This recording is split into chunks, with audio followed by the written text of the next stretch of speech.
একটি খামারে হাসিখুশি হাঁস ছিল যার নাম রাজা। সে সারাদিন পুকুরে সাঁতার কাটত এবং তার পায়ের পাতাকে খুব ভালোবাসত।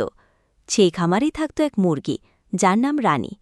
সে সারাদিন মাটিতে খুঁটে খাবার খুঁজত এবং তার শক্ত পা দুটিকে খুব গর্ব করত।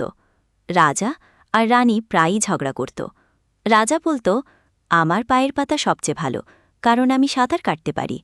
রানী বলত, আমার পায়ে সবচেয়ে ভালো, কারণ আমি শক্ত মাটিতে হাঁটতে পারি আর খাবার খুঁজে বের করতে পারি। একদিন হঠাৎ করে খুব জোরেই বৃষ্টি শুরু হলো। পুকুর উপচে পড়ল এবং পুরো খামার জল আর কাদায় ভরে গেল। রাজা তার পায়ের পাতার সাহায্যে সহজেই জলের মধ্যে দিয়ে সাঁতার কাটতে পারছিল, কিন্তু রানীর পা কাদায় আটকে গেল। রানী খুব ভয় পেয়ে গেল। সে চিৎকার করে বলল, রাজা, আমাকে বাঁচাও, আমি আটকে গেছি।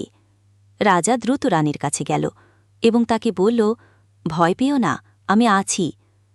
রাজা রানীকে তার ডানা দিয়ে ঠেলে একটি উঁচু জায়গায় নিয়ে গেল। রানী রাজাকে ধন্যবাদ জানাল। সে বলল, তোমার পায়ের পাতায় সবচেয়ে ভালো, কারণ তুমি আমাকে বাঁচিয়েছ।